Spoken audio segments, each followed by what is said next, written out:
नमस्कार दोस्तों, आज हम बात करेंगे कौन सी दशा या अंतर्दशा आपकी कुंडली में अमीर बना सकता है और वो कितना अमीर बना सकता है।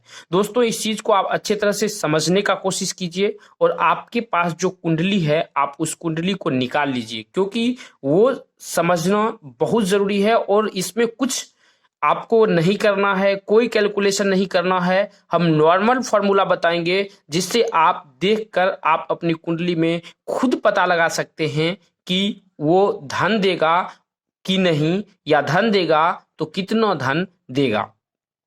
तो सबसे पहले जब आपने कुंडली निकाला तो उसमें निकाल लीजिए आपका लग्न कुंडली। ये मैंने लग्न कुंडली किसी का एग्जाम्पल में लिया है। अब लग्न कुंडली में हमको क्या देखना है, जैसे कि आपने लग्न कुंडली निकाल लिया है। हम यहां से एक नंबर से शुरू किए हैं, 1 2 3 4 5 6 7 8 9 10 11 12। हो सकता है यहाँ पे आपका 2 लिखा हो या 3 लिखा हो, तो 3 अगर लिखा होगा तो इस घर में 4 होगा, 5 6 7 8 9 10 11 12, 1 2 और फिर 3। तो आप उस हिसाब से अपने लग्न चार्ट को देख लीजिए। अब देखिए, धन का कारक आपने इस लग्न चार्ट को देख लिया। सिंपल फॉर्मूला है और लास्ट में जो हम आपको बताएंगे एकदम पावरफुल है। जो समझ गए तो मतलब कि उसका उपाय भी आप करके उसको अपने लाइफ में अपने लाइफ को ग्रो कर सकते हैं।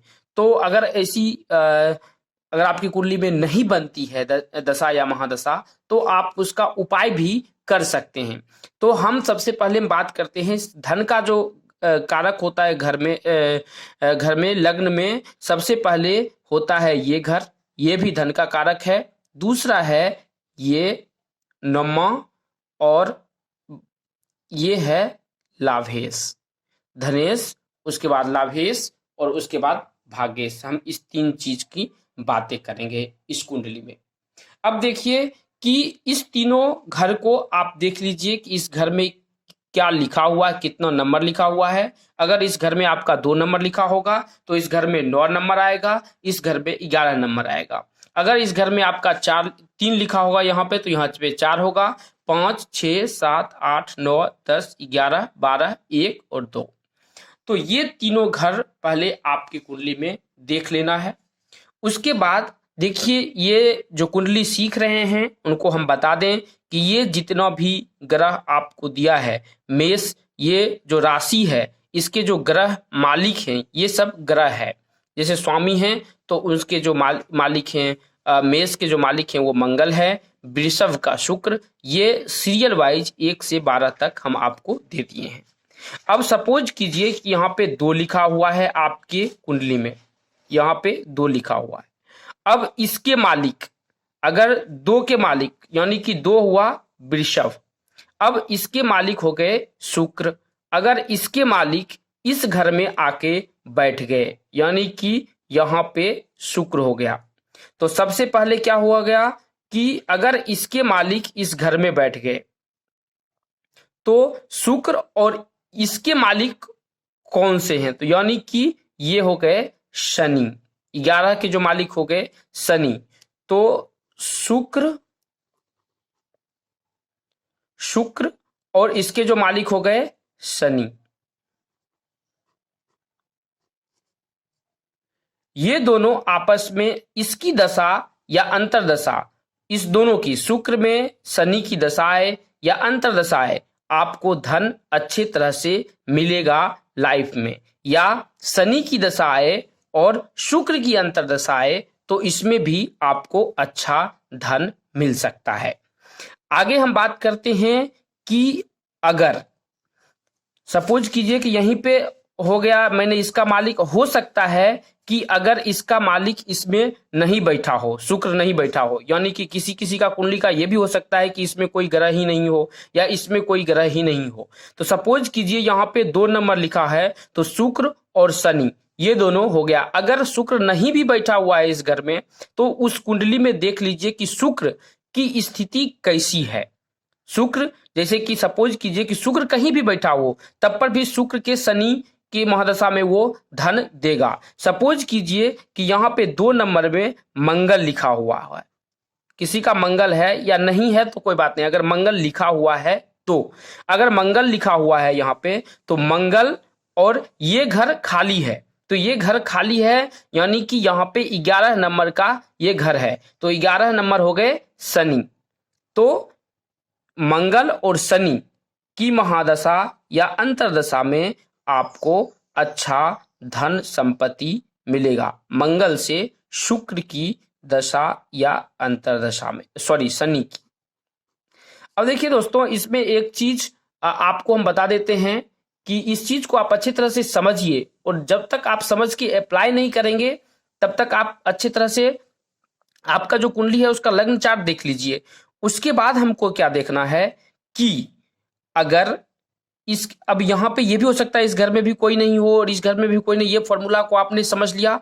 अगर शनि, देखिए मंगल और शनि में ज्यादा बनता नहीं है, क्यों? क्योंकि ये दानव ग्रह की कैटेगरी में आते हैं और ये देवता के ग्रह की कैटेगरी में आते हैं, लेकिन तब पर भी वो आपको धन देगा। अब है एक चीज हम आपको बता देते हैं कि इस घर के जो स्वामी हैं शुक्र, यानी कि 2 नंबर है तो 2 नंबर के स्वामी हो गए शुक्र। शुक्र के साथ गुरु की दशा या अंतरदशा कभी भी आएगा तो आपको धन संपत्ति जरूर देगा। गुरु पैसे का सबसे बड़ा कारक होता है, तो शुक्र के साथ यहाँ पे एक चीज, शुक्र का दशा होना चाहिए और गुरु की अंतरदशा होनी चाहिए। यहाँ पे दशा या महादशा अंतरदशा कोई भी होगा तो चलेगा, लेकिन यहाँ पे अंतरदशा शुक्र के साथ में गुरु का होना जरूरी है। अब हम शुक्र का 20 साल का होता है, हमने ये चीज हम आपको चैनल पे पढ़ा हुआ है, आप उसे अच्छे तरह से देख सकते हैं। अगर इस घर का मालिक, यानी कि इस घर में अगर 3 लिखा हुआ है तो उसके मालिक हो गए बुध, यहाँ पे 2 लिखा हुआ है तो इसके मालिक हो गए शुक्र। अगर शुक्र इस घर में भी बैठा हुआ है, इस घर में भी बैठा हुआ है शुक्र, तो भी ये आपकी कुंडली में अच्छा धन लेकर देगा। इसे आप अच्छी तरह से समझ लीजिए, यानी कि 2 नंबर शुक्र के मालिक अगर इस घर में बैठा हो, यानी कि नवम घर में, यानी कि यहाँ पे हो गया शुक्र, यहाँ के मालिक अगर इस घर में, यानी कि 2 नंबर के मालिक इस घर का मालिक इसमें, यानी कि शुक्र 2 नंबर घर के साथ में 9 नंबर का कनेक्शन अगर होता है तो आपको दिख रहा होगा 2 नंबर के साथ में 9 नंबर का कनेक्शन होता है, तो ये अच्छा धन संपत्ति आपके कुंडली में लेकर देगा। देखिए, कुंडली में धन संपत्ति के बहुत से योग होते हैं, इसके लिए थोड़ा सा आपको कुंडली का विश्लेषण कराना पड़ेगा, कहीं भी आप करवा लीजिए।